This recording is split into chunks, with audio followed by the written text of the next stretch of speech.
They thought she was just a frail old woman when Eleanor Harper stepped onto the stage of America's Spotlight, trembling in her pale blue floral dress.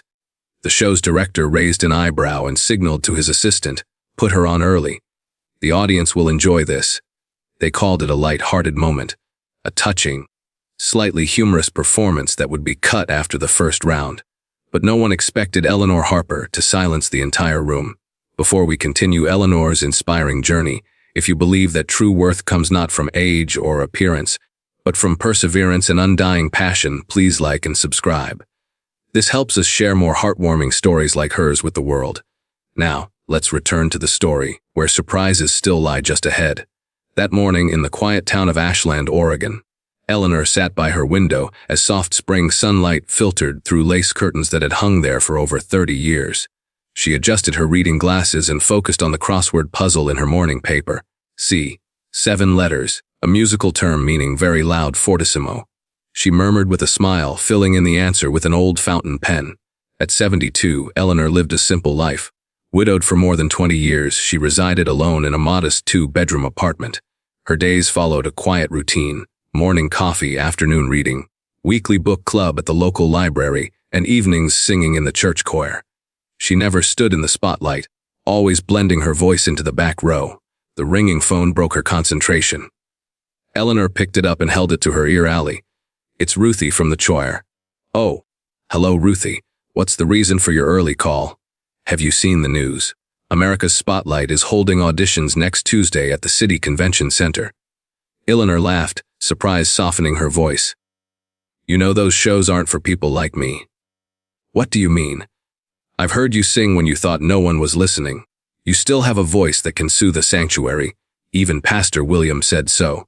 Eleanor was about to protest, but then her hand brushed a small music box resting on the table beside the sofa.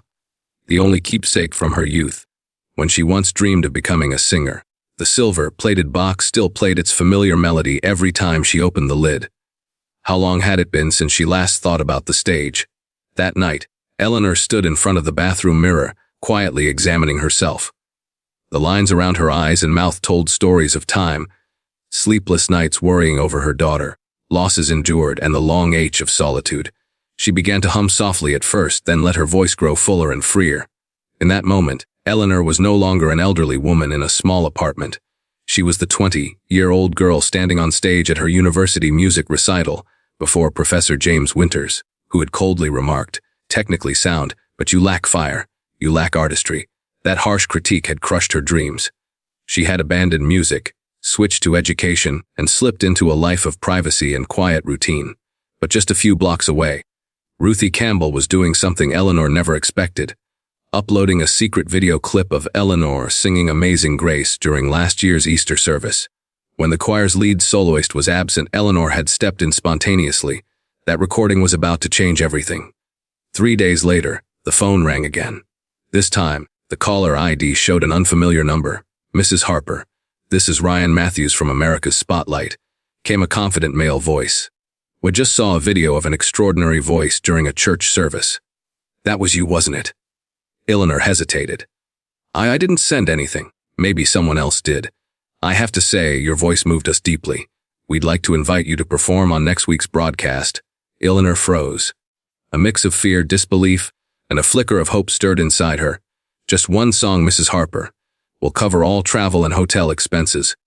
This could be a once-in-a-lifetime opportunity. She didn't answer right away. What Ryan didn't mention was the small red mark already placed on her file, next to the letters SE, short for sympathetic elimination, meaning a contestant brought on to move the audience to tears and then be sent home. After that call, Eleanor sat in silence for hours. The pages of her inner diary seemed to open wide, old memories flooding in all at once. She wasn't sure if this was a true opportunity or just a dazzling trap crafted by television, but deep inside, something in her no longer wished to remain silent. She picked up the phone, fingers trembling as she dialed her daughter's number. "Hi, Mom," Lily answered cheerfully. "You're calling early. What's up?" Eleanor hesitated. "I've been invited to a television show." "A show about singing?" Lily nearly shouted. "Are you talking about America's Spotlight?" "Yes. They have a video of me singing at church. Probably Ruthie sent it. They invited me to Los Angeles to perform one song, Lily was silent for a few seconds. Are you going to go?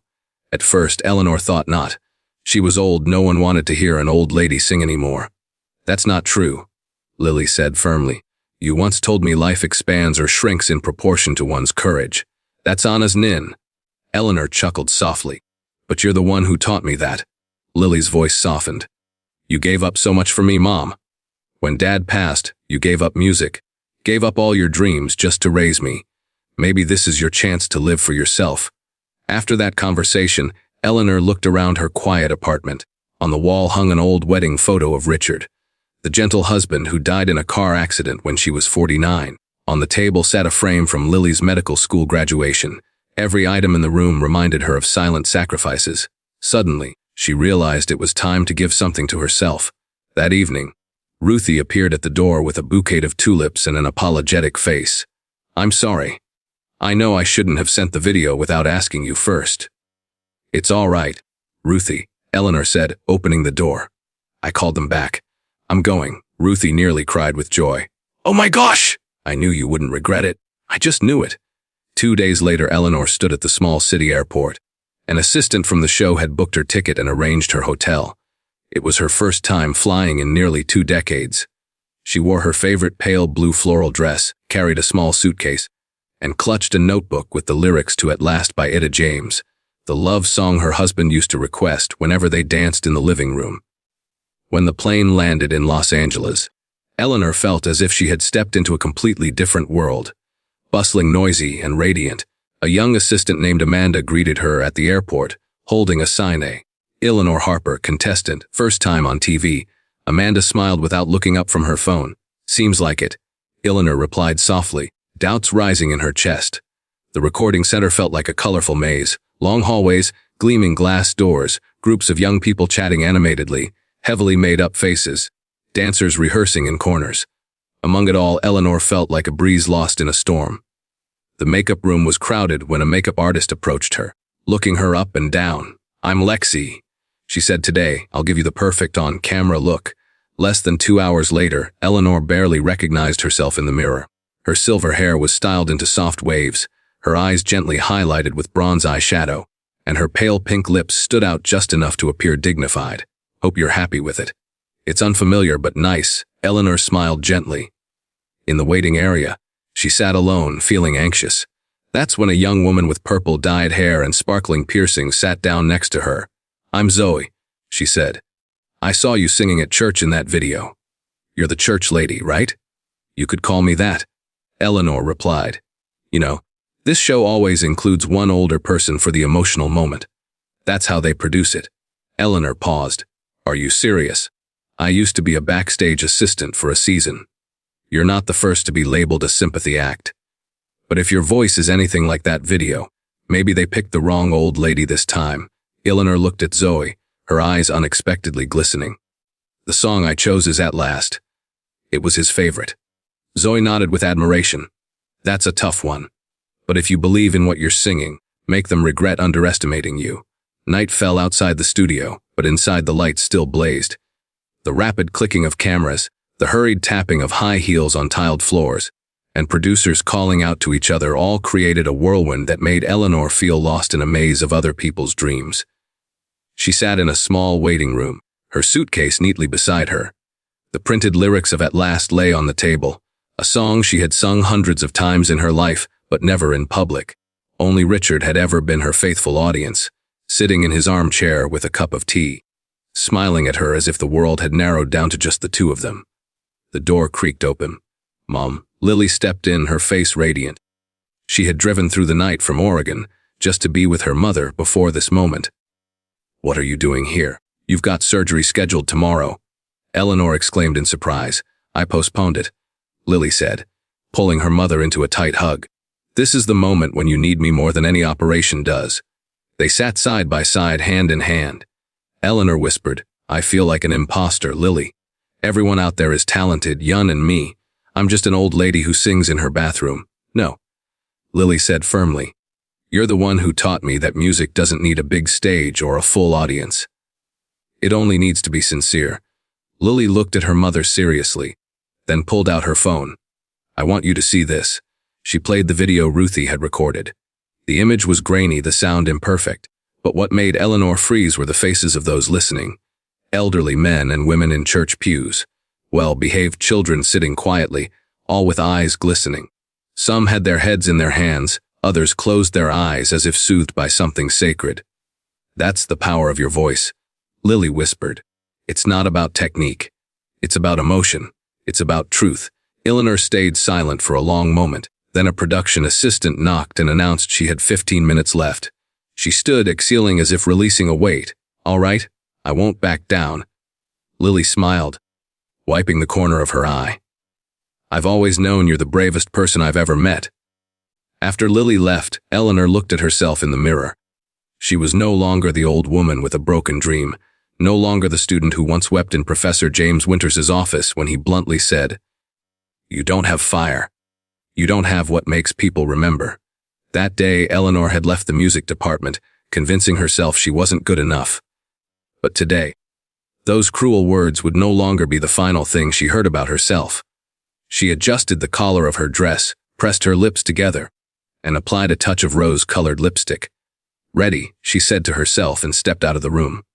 Backstage, the atmosphere was tense, like a tightly drawn string.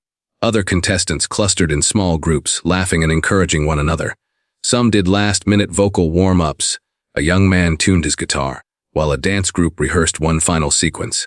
As Eleanor walked past, a few people paused briefly, surprised, but no one said a word. Ryan Matthews, the producer, appeared beside her, his smile perfectly polished for television. "Mrs. Harper, it's your turn. Are you expecting anything?" she asked, eyes steady. Ryan raised an eyebrow. "I'm expecting one moment of silence from the audience." Both understood the subtext. It wasn't a compliment. It was how people referred to a graceful farewell act. She simply smiled and nodded, giving no reply. Far off, Zoe, the purple-haired girl, stood at the wing, her eyes following Eleanor. Zoe whispered, "Sing for yourself, just for you." Eleanor nodded slightly, then stepped forward. Beneath her feet, the wooden stage echoed each step. A blinding spotlight burned hot, and a sea of people, dark, expectant, waited for something to laugh at. "Next up on our stage," the host announced with enthusiasm, "is a grandmother from Ashland, Oregon, a town where dreams never sleep. Please welcome Eleanor Harper." A polite round of applause rose. Not excited, not mocking, just the habitual courtesy of a live audience.